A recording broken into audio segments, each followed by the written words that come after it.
नमस्कार दोस्तों, मेरी कहानी में आपका स्वागत है। दीनदयाल जी बीमार हो गए। उन्हें लगा अब अंत समय पास ही है। सोचा मेरे मरने के बाद मेरे बच्चे घर की जमीन जायदाद लेकर झगड़ने ना लगे, क्योंकि यह पैसा सगे भाइयों में भी दरार पैदा कर देता है। उनके जाने के बाद कहीं बच्चे उन्होंने सालों में समाज में जो इज्जत कमाई है वह कहीं मिट्टी में ना मिला दे, यह सोचकर दीनदयाल जी का दिल बैठा जा रहा था। सरकारी विभाग से सेवानिवृत्त हुए 10 साल हो चुके थे। दोनों बेटे नौकरी में लग गए थे। अपने अपने बीवी बच्चों के साथ नौकरी वाली जगह पर रहते थे। कभी कभी तीज त्योहार पर आ जाते, 1-2 दिनों के लिए। एक बेटी थी, उसको भी अच्छे घर में ब्याह दिया था। पत्नी कमला जी और दीनदयाल जी अकेले रहते थे। पत्नी कमला दीनदयाल जी के लिए चाय बनाकर लाई। उन्हें बैठाकर पिलाने ही वाली थी, तभी पति ने उनका हाथ पकड़ चाय का कप मेज पर रखने का इशारा किया। क्या हुआ, आज चाय नहीं पीनी? नहीं, पहले तुम नितिन और अनुज को फोन कर बुला लो। मुझे लगता नहीं कि अब ज़्यादा समय है मेरे पास। दीनदयाल जी भावुक होते हुए बोले, ऐसी अशुभ बातें मत कीजिए। अभी तो आप 100 साल जिएंगे, आपको मेरी भी उम्र लग जाए। कमला जी ने दीनदयाल जी के हाथ की पकड़ मजबूत करते हुए बोली, तेरे कहने से मेरी उम्र थोड़ी ना बढ़ जाएगी। तुम सबको फ़ोन कर दो। बस कमला जी ने भारी मन से दोनों बेटों को फ़ोन लगाया। बेटे ने यही कहा, माँ पापा को अच्छे अस्पताल में भर्ती करा दो। अभी इतना काम है, अभी हम नहीं आ सकते। पापा तो वैसे भी छोटी छोटी बातों से जल्दी घबरा जाते हैं। पर जैसे ही कमला जी ने कहा, पापा को कुछ ज़रूरी बात भी करनी है तुम लोगों से, इतना सुनते ही दोनों बेटे प्रॉपर्टी की सोच माँ से बोले, ठीक है माँ, पापा को दिखाना ज़रूरी है, कल छुट्टी लेकर आते हैं। अगले दिन दोनों बेटे बहू बच्चों समेत घर पहुंच गए। पर यह क्या, दीनदयाल जी अपने छोटे छोटे पोते पोतियों को चहकता हुआ देख बेड पर उठकर तुरंत बैठ गए। इतने दिनों से तो बिस्तर पर हो, सारे काम मुझसे करवा रहे हो, आज कैसे उठकर बैठ गए? और अपने आप कंघी से बाल बनाने लगे। कमला जी चिढ़ते हुए दीनदयाल जी से बोली, तुझे पता है ना, मेरे सोन चिरैया आए हैं। पिछली बार देखा नहीं था तूने, कैसे मेरे बिखरे बाल देखकर गुस्सा हो गया था। खुद ही बनाने लगा था मेरे बाल। तब जाकर बोला, अब लग रहे हैं मेरे दादू हीरो। उसके बाद ही मुझे पार्क ले जाता था बैट बॉल खेलने।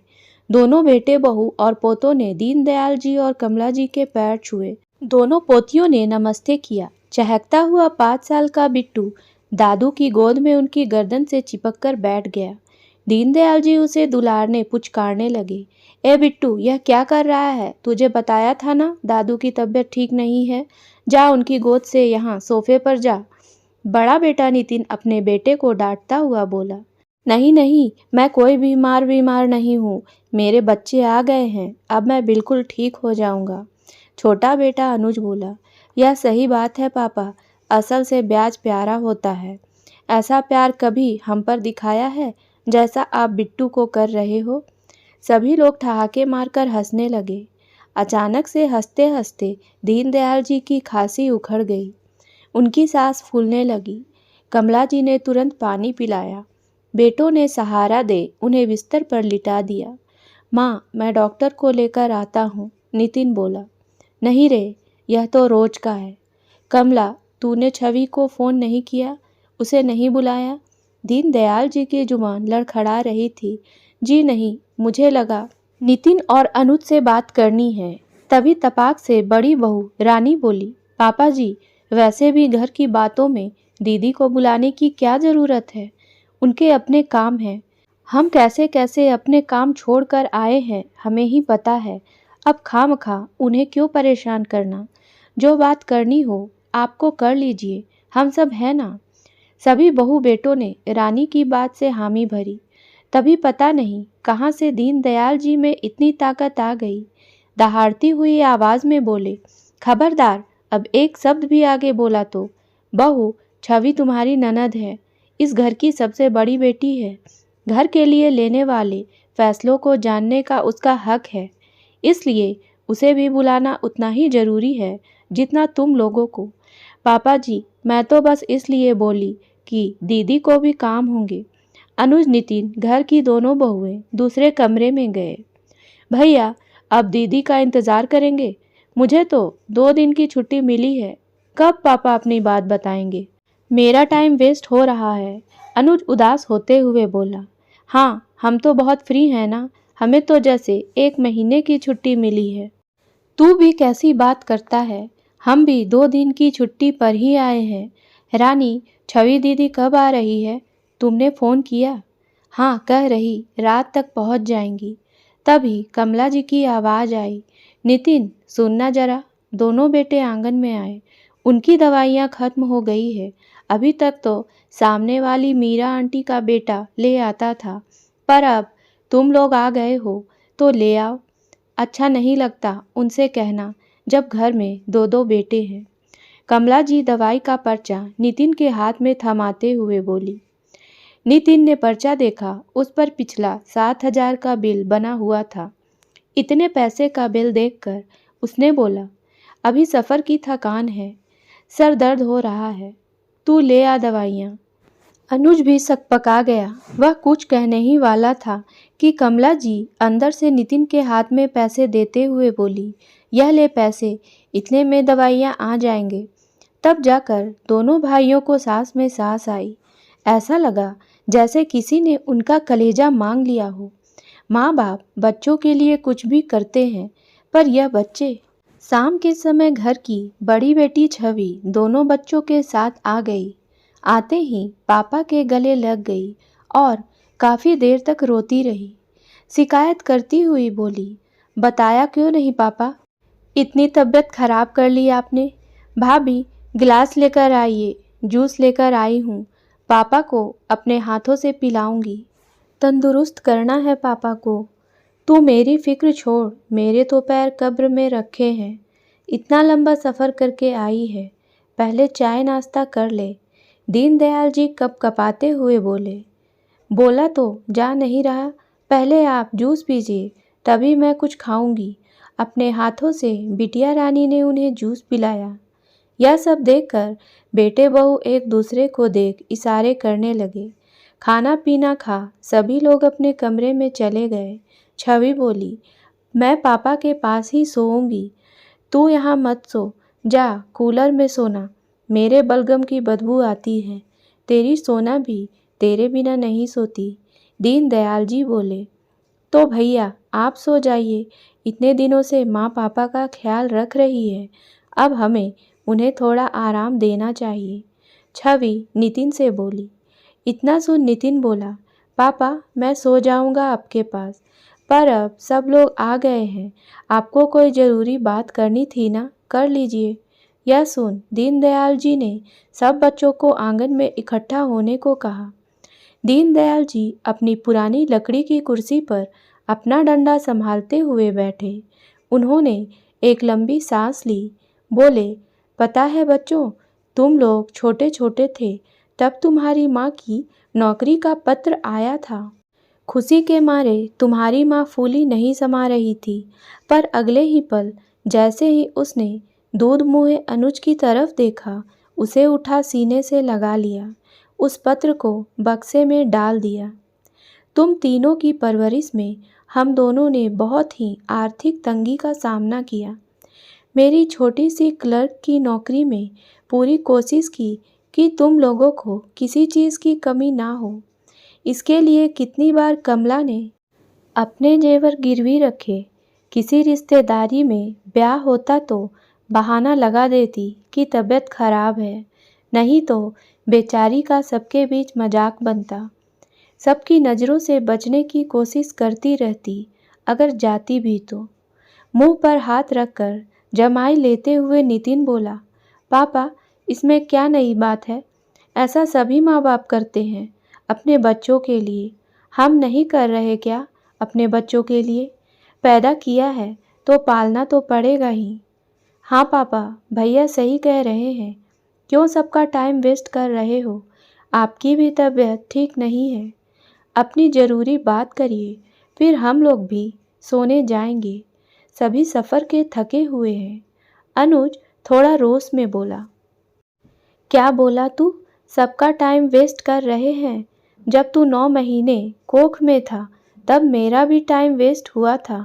जब तू बीमार पड़ता था तेरे पापा ऑफिस से आंधी तूफान में अपने ऑफिस से छुट्टी चढ़ाकर अपनी साइकिल से हाँफते हुए आते थे।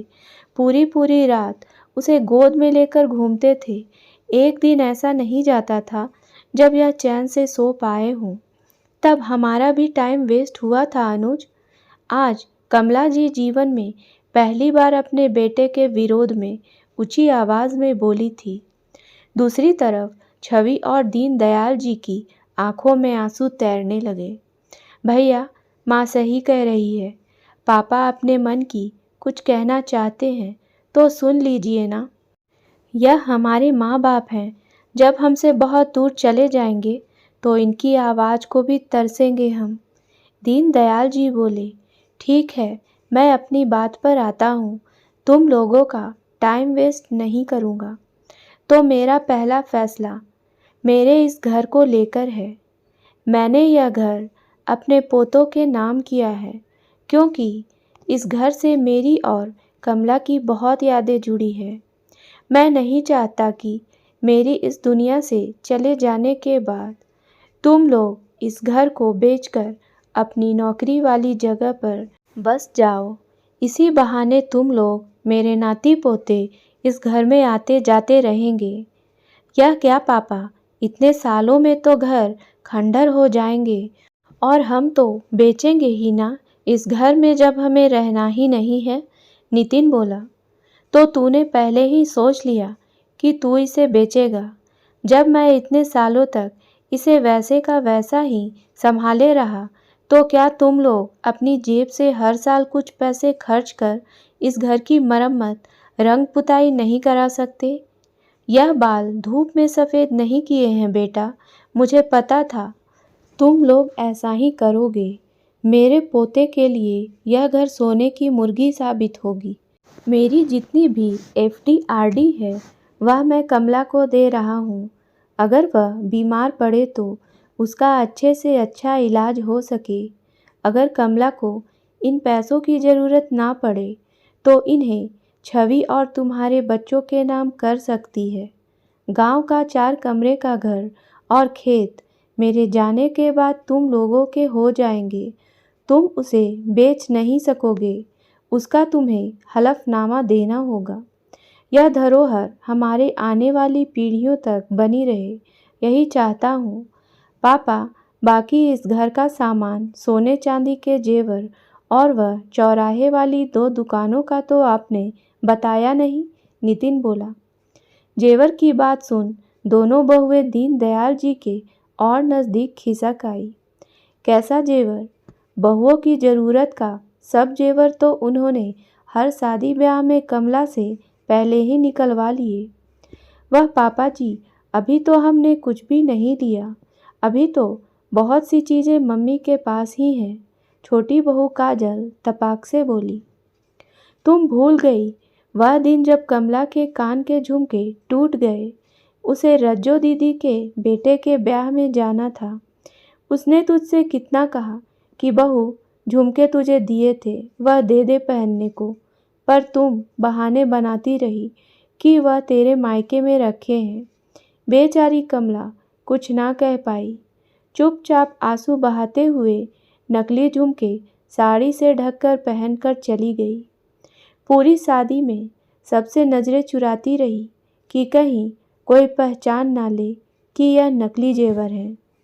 अपने पति की बनवाई हुई चीज़ों पर अगर उसकी पत्नी हक नहीं दिखा सकती तो फिर मैं इस दुनिया का सबसे असहाय पति हुआ जो अपनी पत्नी की ज़रूरतों को पूरा भी नहीं कर सकता। तो पापा जी, मम्मी जी क्या इस उम्र में टीका, झुमके, जेवर पहननी अच्छी लगेंगी? यह तो बहुओं पर ही शोभा देते हैं। बड़ी बहू रानी बोली। और क्या वह 10 तोले की पायल मम्मी जी पर क्या अच्छी लगेगी? मम्मी जी, आप मुझे अपने झुमके और पायल दे दो। और दीदी को तो वैसे ही पहले मुझसे ज़्यादा मिल चुका है, काजल बोली। बड़ी बहू बोली, काजल, तू छोटी है तो छोटी ही रह, झुमके तो मैं ही लूँगी। दोनों बहुएं तू तड़ाक पर उतर आई। यह सब देखकर नितिन तेज आवाज में बोला, चुप, बिल्कुल चुप।